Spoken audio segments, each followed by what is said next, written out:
నా పేరు వైద్యశ్రీ అలగోలు ప్రసాదరావు. మూలిక వైద్యుడిని, అనువంశిక. అది 6వ తరం, 6 తరాలుగా మూలిక వైద్యం చేస్తున్నాం. ఇప్పుడు మా అబ్బాయిది 7వ తరం. Doctor Agasya BAMS doctor. నేను గత 30 సంవత్సరాలుగా మూలిక వైద్యం చేస్తున్నాను. ఈ ఎర్రపత్తి అన్నది ఇంకా దీనికి పూత రాలేదు, చిన్న మొక్క అవటం వల్ల ఏదైనా ఇంగ్లీష్ మందులో లేదంటే ఏదైనా మనం తీసుకునే ఫుడ్ వికటించింది అంటాం కదా, అది మనకి ఫుడ్ పాయిజన్ అంటాం. ఫుడ్ పాయిజన్ అంటాం. ఆ ఫుడ్ పాయిజన్ వచ్చినప్పుడు ఈ చెవులు, ముక్కు గోక్కుంటూ ఉంటే పెద్ద వాచిపోతూ ఉంటాయి. శరీరం ఎక్కడ గోక్కుంటే అక్కడ వాచిపోతూ ఉంటాయి. తలాది గోకేసుకుంటూ ఉంటారు.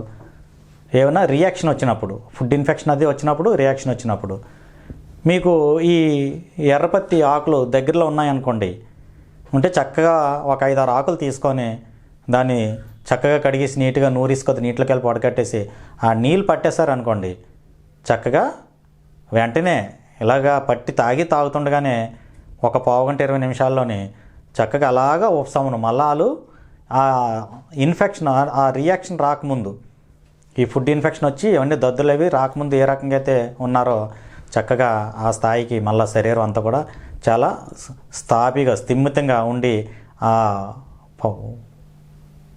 చాలా చక్కగా ఆ దురదలు, వాపు అవన్నీ కూడా తగ్గిపోతాయి. ఈ ఎర్రపత్తి అన్నది అంత మంచిది. చక్కగా దాన్ని ఆకులు నవ్వులుతుంటే రోజుకి 2 ఆకులు తినండి, ఒక 15 రోజులు.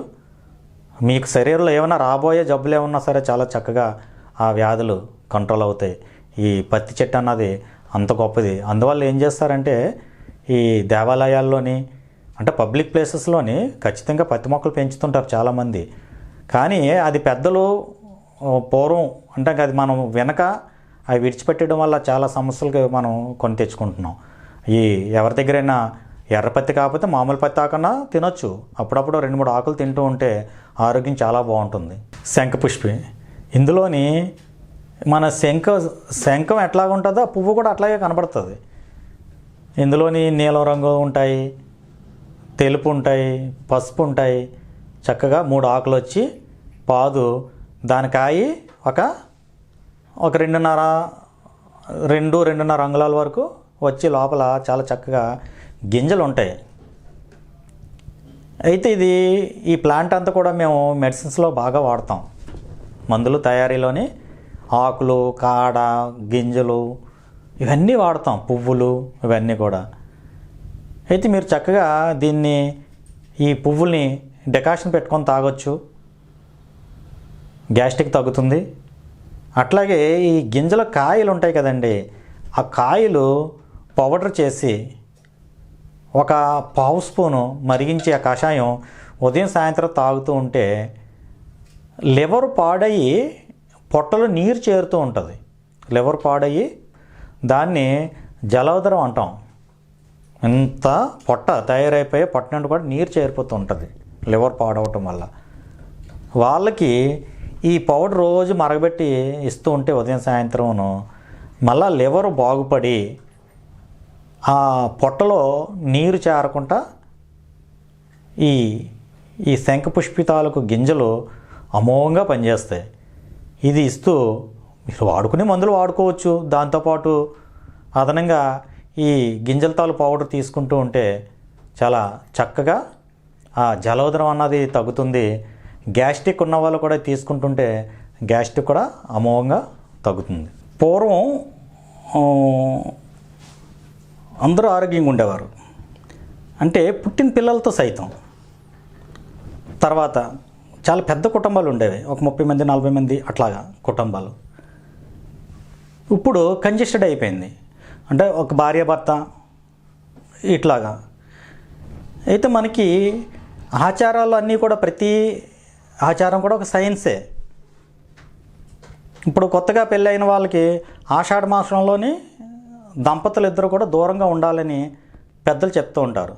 అంటే ఇప్పుడు పెద్దలు చెప్పడానికి కూడా మనకి ముసలివాళ్ళ మాటలు మనం అంతగా పట్టించుకోవట్లేదు. అందువల్ల కొన్ని సమస్యలు కూడా ఎదురవుతున్నాయి. మనకి టెక్నాలజీ పెరిగే కొలది కూడా సమస్యలు కూడా చాలా వరకు పెరుగుతున్నాయి. పూర్వం ఎడ్యుకేషన్ తక్కువ ఉన్నప్పటికీ కూడా వాళ్ళకి తగినటువంటి విధి విధానాలు, పెద్దలంటే గౌరవం, పెద్దల అనుభవాల్ని తూచా పాటించేవారు. వాళ్ళు కూడా చాలా హ్యాపీగా ఉండేవారు.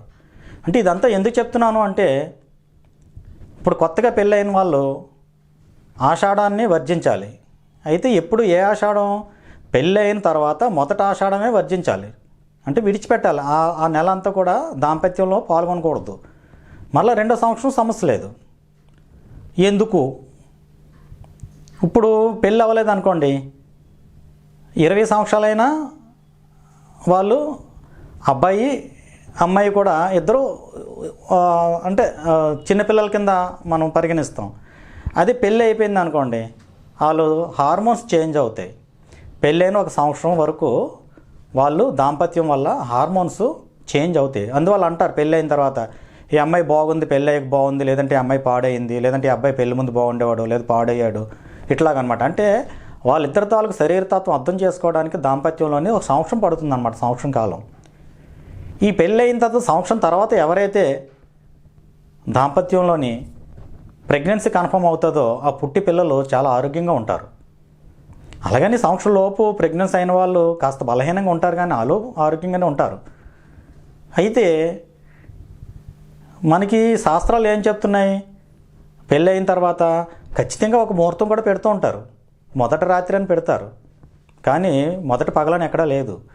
ఎందుకు అంటే సూర్యుడు ఉదయించిన దగ్గర నుంచి అస్తమయం అయ్యే వరకు కూడా దాంపత్యంలో పాల్గొని ఉంటే, ఆ టైంలో కానీ ప్రెగ్నెన్సీ కన్ఫర్మ్ అయితే పుట్టి పిల్లలు చాలా క్రూరంగా పుడతారు. వాళ్ళే బరువు అయిపోతారు, తల్లిదండ్రులకి బరువు అయిపోతారు, సమాజానికి బరువు అయిపోతారు. వాళ్ళు ఏం చేస్తారో వాళ్ళకే తెలియదు. అందువల్ల పెద్దలు పూర్వం ఆ సైన్స్ అదంతా ఏంటి అంటే, చంద్రుడు ఉన్నప్పుడు దాంపత్యం చేయటం వల్ల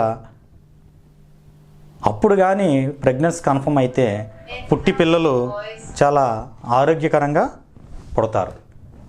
వాళ్ళు ఇంకా ఆ టైంలోని ఏదైనా నక్షత్రం, మంచి నక్షత్రం కలిసి వస్తే వాళ్ళు మహాజాతకులు కూడా అయిపోతారు. ఒక్కొక్కరు చూడండి, వాళ్ళు పూరుగుడిసెలో పుట్టినప్పుడు కూడా జాతకులు, అది వాళ్ళు కనీసం ఒక రాష్ట్రాన్నో లేక ఒక దేశాన్నో పరిపాలించే స్థాయికి వెళ్ళిపోతూ ఉంటారు.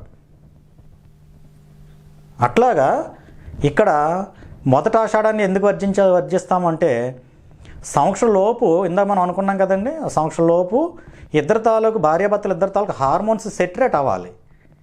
ఈ ఆషాఢంలో ఎప్పుడైతే ప్రెగ్నెన్సీ కన్ఫర్మ్ అయిందో దాంపత్యం వల్ల, వాళ్ళు పుట్టే పిల్లలు మంచి ఎండాకాలంలో పుడతారు. ఇక్కడ తల్లి తాలూకు శరీరతత్వమే ముదరలేదు, అంటే ఒక ఆ బిడ్డకి కావలసినటువంటి ఎనర్జీ ఇవ్వడానికి ఆ తల్లి తాలూకు హార్మోన్ చేంజ్ అవ్వలేదు. అటువంటిది ఇక్కడ బిడ్డ తల్లి ఇద్దరు కూడా ఇబ్బంది పడతారనే ఉద్దేశంతో ఆ ఆషాఢం ముందు కాస్త ప్రెగ్నెంట్ కన్ఫర్మ్ అయిన ఈ మంచి ఎండలకి ఆ రోహిణి కత్తులకి 1 నెల ముందు పుడతారు. అదే ఆషాఢం తర్వాత ప్రెగ్నెన్సీ కన్ఫర్మ్ అయితే రోహిణి కత్తులు వెళ్ళిపోతున్నాయి అన్నప్పుడు డెలివరీ అవుతారు. అందువల్ల మొదట పెళ్ళైన మొదట ఆషాఢాన్నే వర్జించమంటారు. 2 ఆషాఢం వర్జించక్కర్లేదు. ఎందుకంటే ఇక్కడ 1 సంవత్సరం వీళ్ళు దాంపత్యంలో పాల్గొనడం వల్ల వాళ్ళ శరీరతత్వం కాస్త ముదిరి ఆ బిడ్డకి కావలసినటువంటి శక్తిని ఆ తల్లి ఇవ్వగలిగే స్థితికి ఆ తల్లి శరీరం మారుతుంది కనుక, అందువల్ల ఇక్కడ ప్రతి ఒక్కరు కూడా గుర్తించుకోవాల్సింది,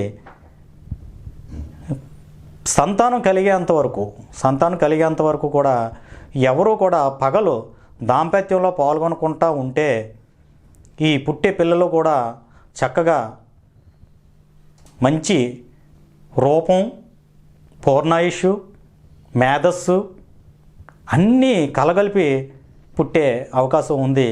అందువల్ల ఖచ్చితంగా పంతులు చెప్పినటువంటి, పెద్దలు చెప్పినటువంటి మన సంస్కృతిని మనం పాటించినట్లయితే అందరూ కూడా చాలా సురక్షితంగా ఉంటారు.